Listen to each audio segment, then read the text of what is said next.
init. Hey guys. Ayan, mag-ano tayo. Magbabad tayo ng puti.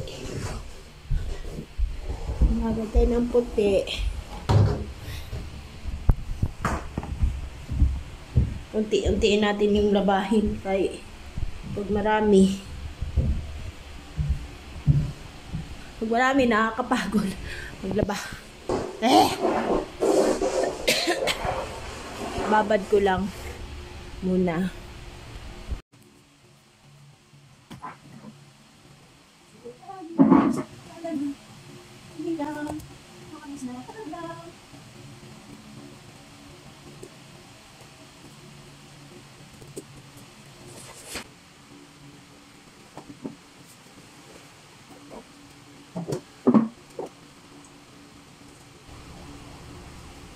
Mag-gloves tayo guys kasi yung pag-iingat na rin ng ating mga dalare ay mga kuko magaling.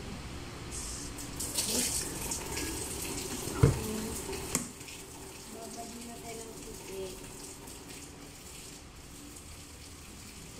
dito.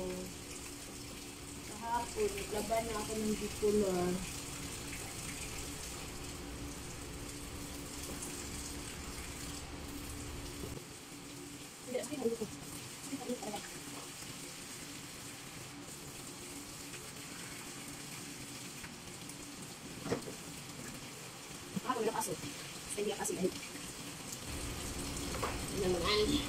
May bagyo daw. Wala yung bagyo dumating.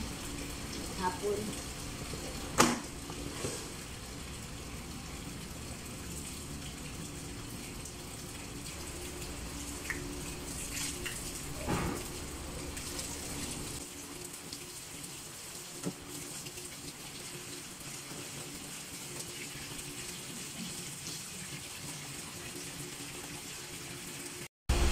Hi guys! So, yan na nga.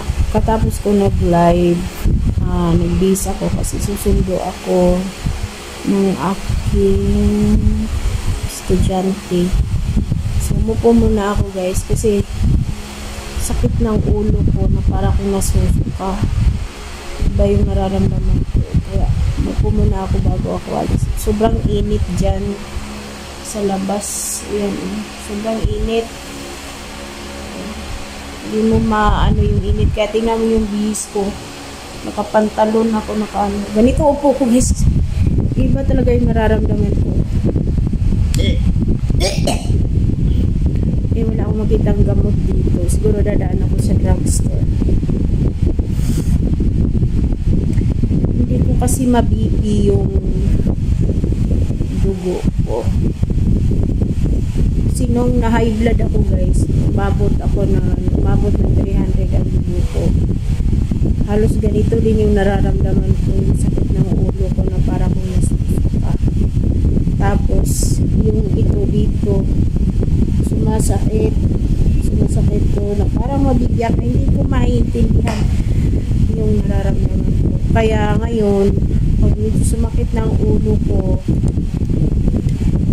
nag-worry na ako ba kasi syempre hindi naman sa lahat ng oras malakas tayo.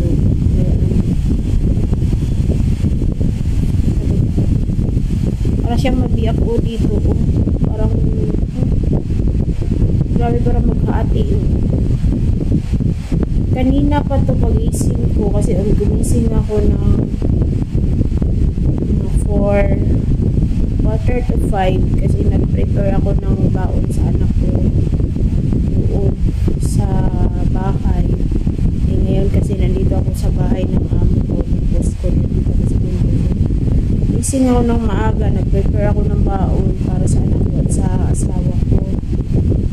Pero after nun, after ko naghanda ng kanilang pagkain, natulog ako ulit. Ito na, masakit yung ulo ko.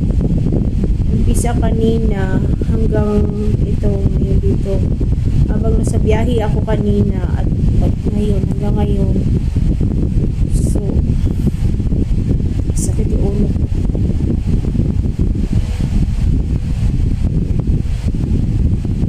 Talaga natin alam yung buhay natin. Ay, Diyos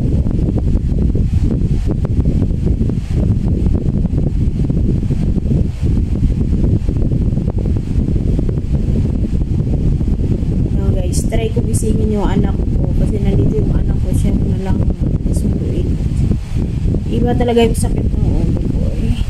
Maglalakad ako papunta doon kasi magsasakay ako pag nasa gitna lang ang jeep, hindi na dediretso doon sa school. Kaya ginagawa ko pag sundo, lalakad ko lang siya. Iba yung sakit ng ulo talaga. Oh gosh.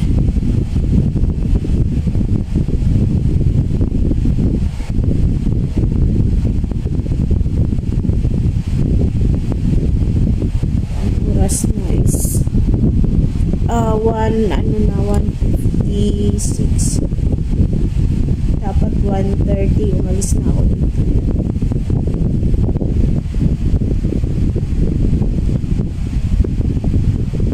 So siyang itulog saglit pa. Ouch.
Hindi ko na talaga nasundo. So, yung anak ko ang sumundo doon sa estudyante. So, magtapos lang ako maglinis, maglaba, then magluto para pauwi rin ako ng mga. Hindi talaga, iba talaga yung naramdaman ko. Tapos, ito namamanhid. Ito pa yan. Tumayo lang ako kanina, ginising ko yung anak ko kasi para siya magsundo. Hihilo talaga ako eh. Kainis. Hindi naman ako ganong kumain. Kagabi, pag uwi ko kagabi, sabi ng boss ko kumain muna ako. Hindi na ako kumain. Siya. Tapos inalmusal ko ngayong araw na to sa bahay. Kumain lang ako nung ginawa kong tosino, chicken tosino. Tapos nung sa biyahe ako, kumain ako nilagang saging kasi bumili ako. Kasi nagutom ako ba, tapos masakit yung ulo ko. Tapos darating dito kasi mahaba yung biyahe ko. Kumain ako ng manok ulit dito. Naglinis ako dyan, naglilinis ako, nagbabad ako ng nagbabad ako ng puti. So, sakit din talaga yung ulo ko. So, yun guys, magbihis lang ako. Tapos, tutuloy ko yung gawain dito para makauwi ako ng magat. Punta rin pala ako sa palengke. Kasi, ano ba yung minutuin? Sinigang na manok na lang ako. Yun na lang po. So, yun guys. Bihis lang ako. Hi guys. Nakabihis na ako. Oh, hindi ako makailos. Iba talaga naramdaman ko. Saan kita ako ng gamot. Paracetamol. Inumin natin to kasi makakilos talaga. Nahihilo ako. Okay.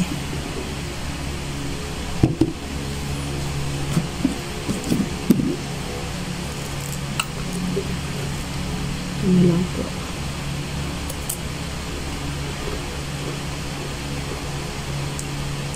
Bago tayo minom ng gamot, kumain muna tayo nito.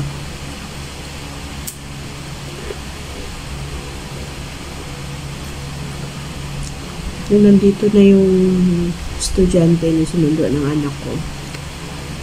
As in, hiniga talaga ako guys. So, kanina nakabihis ako.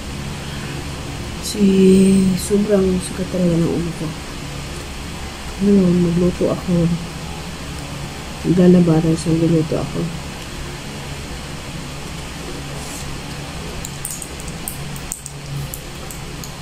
4 PM maglalaban na ako. Magluto.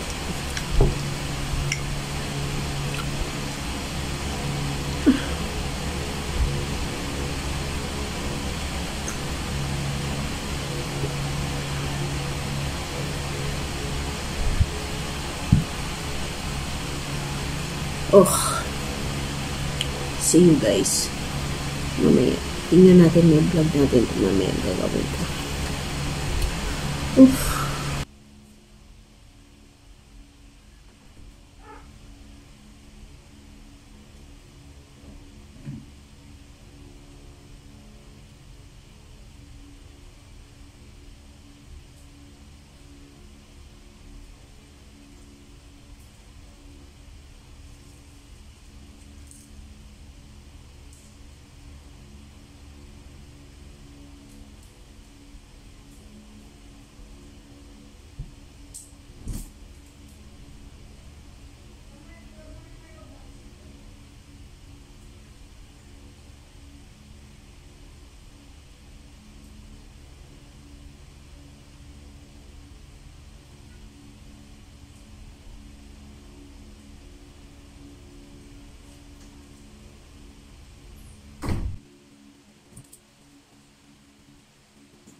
inom ng gamot, pinawisan lagi. Oh, grabe.